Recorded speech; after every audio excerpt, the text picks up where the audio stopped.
on High Impact 102.1 FM, Watimagbo. On your track. Let's go. Let's go. From mainland to island, from uptown to downtown. We run this town. Now we run this town. Now we run this town. Giving you back-to-back hit songs non-stop. Give them back to back to back, back to back to back. Shade, you know the fear face.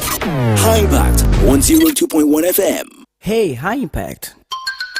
Hi, how may I help you? Who is the shortest basketball player in the world? I like your curiosity. I'll tell you. Muggsy Bogues is the shortest player in the National Basketball Association history, listed at 5 feet 3 inches tall. He was drafted 12th overall by the Washington Bullets in 1987. Oh, wow, that's interesting. I'm glad you asked. You're listening to Sports in a Jiffy on High Impact Radio 102.1 FM Lagos.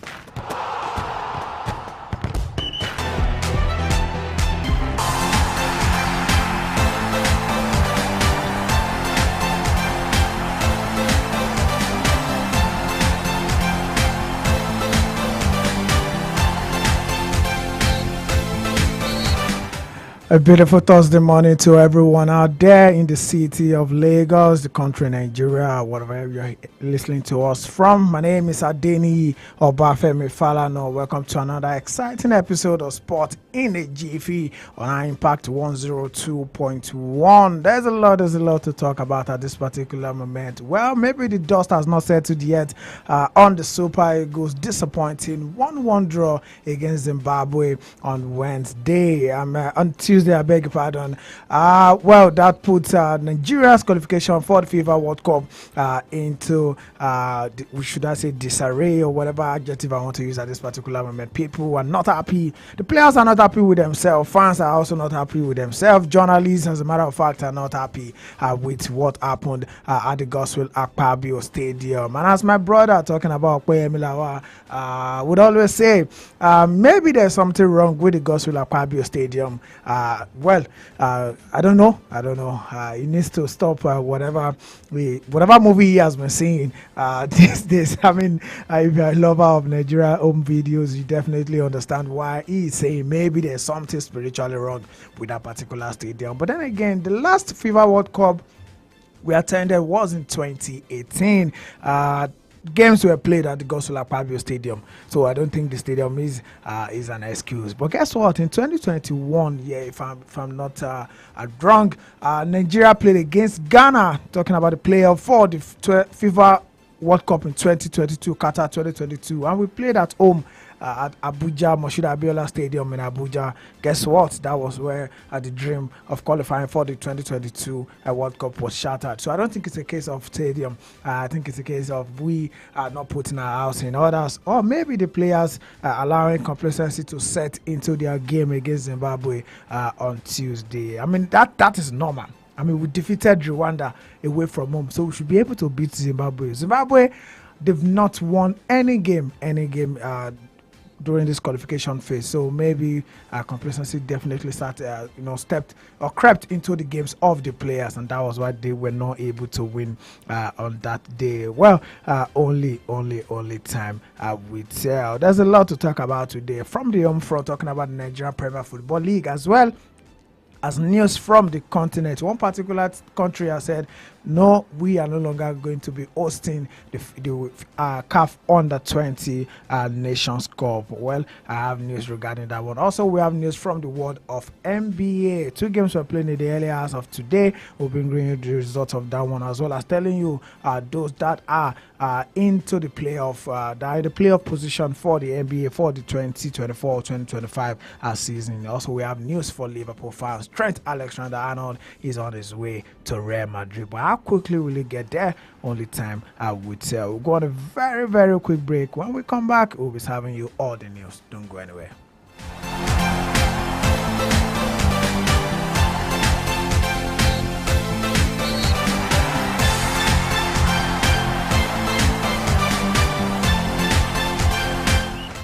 You're listening to Sports in a Jiffy on High Impact Radio 102.1 FM Lagos.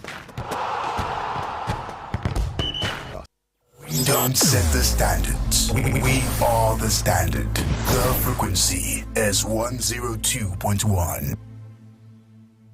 AI Impact. Hi, how may I help you? I've been curious.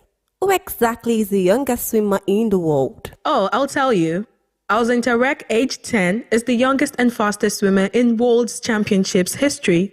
Tarek has been swimming competitively since the age of 4. Oh, wow. Yes, I'm glad I wowed you. You're listening to Sports in a Jiffy on our Impact Radio 102.1 FM Lagos.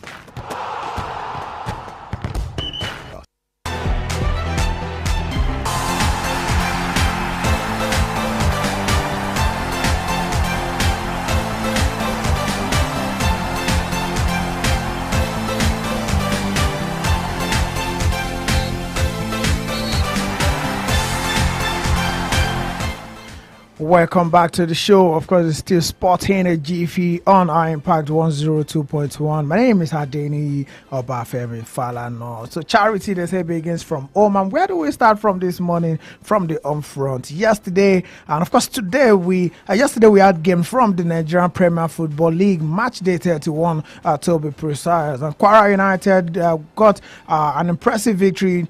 Maybe not an impressive victory, but then again, anything at all bad pass. The 1-1 goal to nothing against Nasarawa United. Kano Pillars and Bender Insurance were involved in the goalless, affair. Sunshine Stars and Outland of Owerri also ended in the goalless affair. Abia Warriors got the better of Lobby Stars. 2 goals to nothing. That game ended in favor of Abia Warriors. Bayelsa United defeated Rivers United to 1 goal to nothing. And of course today we will be seeing Academy Warriors take on 3SC of Ibadan. That game will start by 3 p.m. Rangers International against Plateau United by 4 p.m.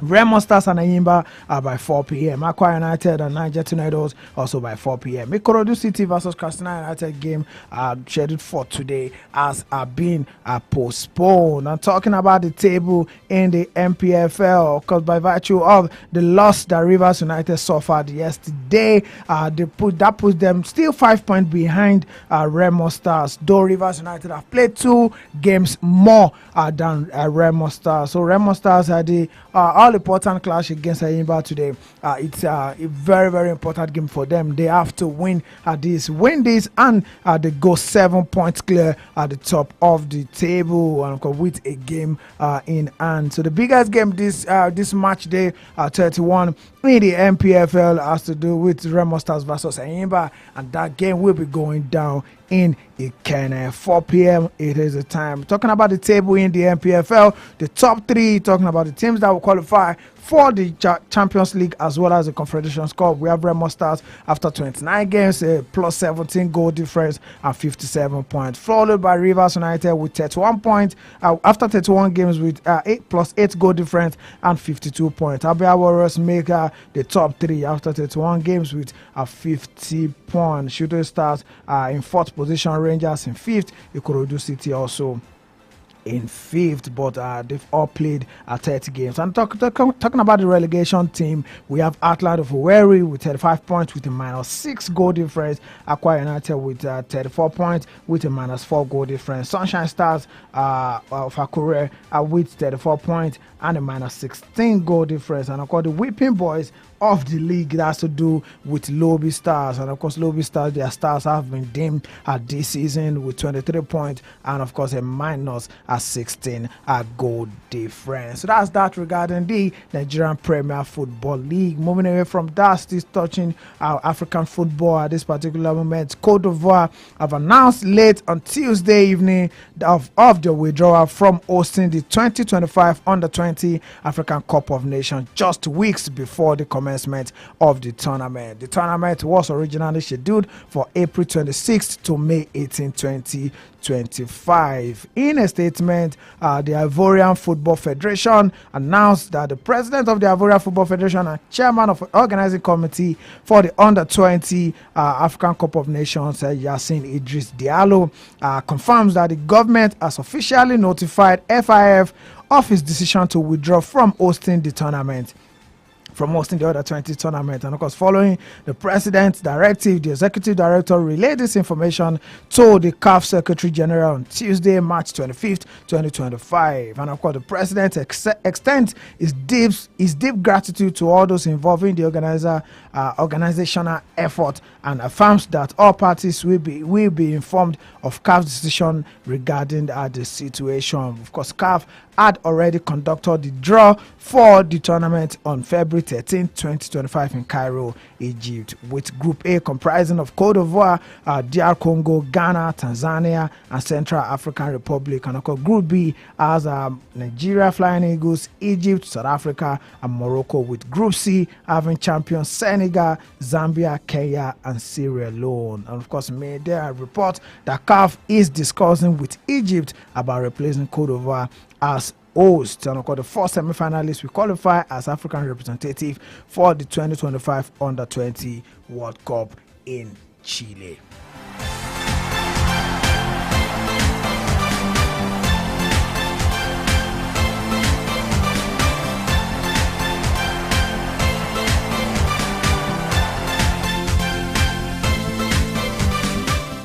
Leaving the shores of Africa right now, not literally but figuratively, to South America. And that is to tell you that Brazil's disappointing 4-1 defeat against Argentina in Buenos Aires has intensified the scrutiny on their coach, talking about Dorival Jr.'s tenure as the head coach, especially with the 2026 World Cup in USA, Canada, and Mexico just over a year away. And following Tite's departure after Brazil's quarterfinal exit against Croatia in the 2022 FIFA World Cup, he has been the third coach to lead the team, and the 62-year-old is now being tipped to depart as well if he fails to turn around the team's fortune, according to reports in Brazil. And of course, CBF president talking about Ednard Rodriguez. Of course, CBF is the federation in charge of Brazil football. He was recently re-elected.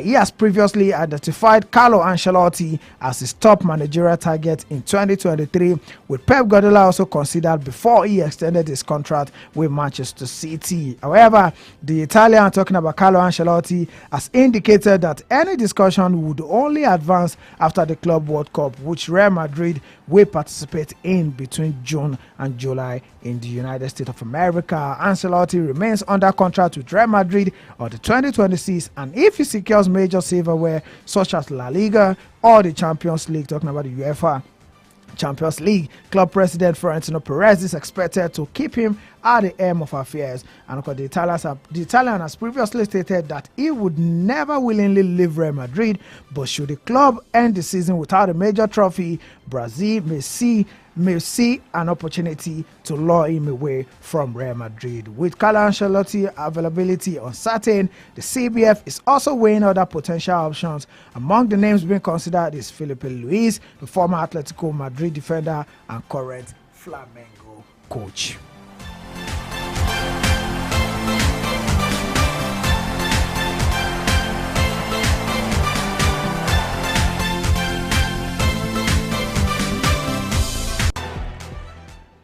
Well, if you have a kid right now, you're planning to have a kid, I think the best thing for you to do is that immediately give birth to him or her, just to make sure you buy a boot for your child, because the amount of money being tossed around these days or being handed over to clubs and to players is very, very mouth-watering and eye-staggering.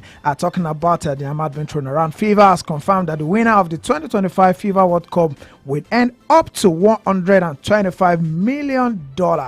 Yeah, you heard that right. $125 million to the winner of the FIFA 2025 Club World Cup. Earlier this month, the Sporting Federation announced that the competition would entail an entire pot of $1 billion, incentivizing clubs from around the world to take the competition seriously. I mean, when there's money, you take things very, very serious. And like FIFA will neither retain any funding for this tournament, as all revenues will be distributed to club football, nor will it touch FIFA reserve, which are set aside for global football development through the 211 FIFA members association. Of course, the president, talking about Gianni Infantino, said in a statement, roughly half of the $1 billion total will be divided between all the 32 participating teams, with each club earning an amount based on sporting and commercial criteria. Of course, clubs such as Chelsea and Real Madrid will receive greater percentage than smaller clubs such as South African side Mamelodi Sundowns, due to a model FIFA developed with the European Club Association. FIFA said $475 million will be awarded to clubs based on performances, meaning the club with the most victories over 7 potential matches will earn the most, and of course the maximum point is $125 million. The 2025 FIFA World Cup is the first edition of the revamped format, featuring 32 teams in a World Cup style knockout bracket. I mean, okay. Well, I mean, this is a lot of money, being called out by this organization. But then again, if you play football, with the amount of views that FIFA generates, and of course with the endorsement that FIFA generates, 125 million for winners is definitely, for the winner, is definitely not something that is too much, for FIFA to give out. What I would tell you this morning, if you are listening to the show, please don't try and convert this money to naira, because you might end up ruin your day by giving yourself unnecessary headache for the rest of the day. Moving away from that, but still sticking with news regarding to the club FIFA Club World Cup, Real Madrid want to sign Trent Alexander-Arnold in time for him to play in the Club World Cup this summer, despite the fact that his Liverpool contract does not expire until 15 days after the tournament has started. The right back is contracted with Liverpool until the end of June 2025, when he will become a free agent. And of course, the report that we are getting is Trent will sign as a free agent, with Real Madrid. But Real Madrid are trying to see if they can sign Trent just in time for him to participate in the Club World Cup. Will Liverpool be able to do that for Real Madrid? Well, that is left to be seen. And of course, talking about Real Madrid yesterday, Real Madrid women lost the Champions League quarterfinal clash against Arsenal women. The funny thing about this Arsenal and Real Madrid is that both the male team and the female team will be playing against each other in the quarterfinals. So yesterday, Arsenal female team got the better of Real Madrid female team. Last week, Real Madrid female team won 2-0 in Spain, and maybe people felt that Arsenal won't find a way back into the game. But guess what? Arsenal were able to score 3 unreplied goals in within the space of 13 minutes yesterday, under the victory to Arsenal. And of course, a particular team in France have qualified for the semi-final for a record 14th time, and that has to do with Olympique Lyon women, who won 4-1 yesterday in France, and of course ending at the quarterfinal tie 6-1 on aggregate over Bayern Munich women. So a very, very impressive victory for the Olympique Lyonnais women. And of course, today we will see City against Chelsea. Of course, last week City got the better of Chelsea, winning 1-0 to nothing. And of course, we also see Barcelona play against Wolfsburg. Both games will be played today. Barcelona against Wolfsburg, 6:45 p.m. That is where that is happening. And of course, Chelsea versus Man City at 9 p.m. That is when that game will be going down. So Arsenal and Olympique Lyon will face off each other in the semi-final, with the winner between Barcelona and Wolfsburg facing off the winner between Chelsea and Man City. So finally, on the news front this morning, let's have news from the world of NBA. Of course, Toronto Raptors were led to a 116 victory to 186 against the Brooklyn Nets. And of course, with Scottie Barnes leading them with 15 points, 7 rebounds, and 5 assists. Also, Kristaps Porzingis led Boston Celtic to a 122 victory to 132 to 102 victory over Phoenix Suns, with Kristaps, of course, having 30 points, 8 rebounds, and 4 3-points. And of course, the current standing in the world of NBA right now, with the NBA, especially in the Eastern Conference, after March 26, Cleveland Cavs have 48 victory, 14 defeat. Boston Celtics with 54 victory and 19 defeat. And of course, New York Knicks with 45 victory, 27 defeat. Indiana Pacers with 42 victories and 30 defeat. Detroit Pistons with 41 victories, 32 defeat. With Milwaukee Bucks with 40 victories and of course 32 defeat. For they are in the playoff position. Talking about the playing tournament, with the 7th to 10th position, we have Atlanta Hawks, Orlando Magic, Chicago Bulls, and Miami Heat in that particular round. And of course, talking about the Western Conference at this particular moment, where we really don't have the result for the Western Conference here, but that's that regarding sport in a jiffy this morning. My name is Adeni Obafemi Falano. Once again, the advice I gave earlier on, if you love yourself, don't calculate the money that FIFA is giving the winners. No, we'll be giving the winners of the FIFA Club World Cup $125 million. Don't calculate it to naira if you don't want to give yourself headache this morning. And as I say always, if you want to stay out of trouble in Nigeria, which is very, very important, make sure that you don't drive if you're drinking, and of course don't drink when you are driving. Drink water and mind your business. That particular advice will save you a whole lot in this present Nigeria that we are right now. My name is Adeni Obafemi Falano. Bye for now.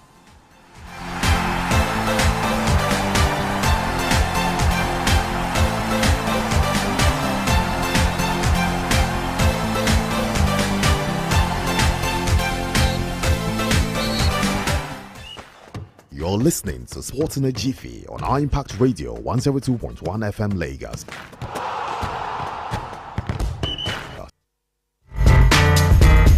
From the greens of golf to the court of tennis and basketball, the octagon of UFC to the square room for boxing, track of Formula One, and the pitch of football. Join the sports crew on Sport Hall 6 to 7 p.m. Mondays and Wednesdays, Fridays 5 to 6 p.m. and 2 p.m. on Saturdays. Here on iMpact Radio 102.1 FM Lagos. Reviews, views, and interviews just the way you like it. Exclusive on High Impact Radio 102.1 FM Lagos. Sports Hub for all the updates and analysis.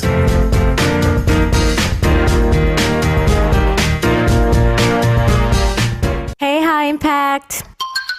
Hi, how may I help you? Which station can I take as my everyday companion? You already know. It is High Impact 102.1 FM. We are as mobile as you could listen to us on your devices via our website, our mobile app, and our social media platforms. Thank you very much for your feedback.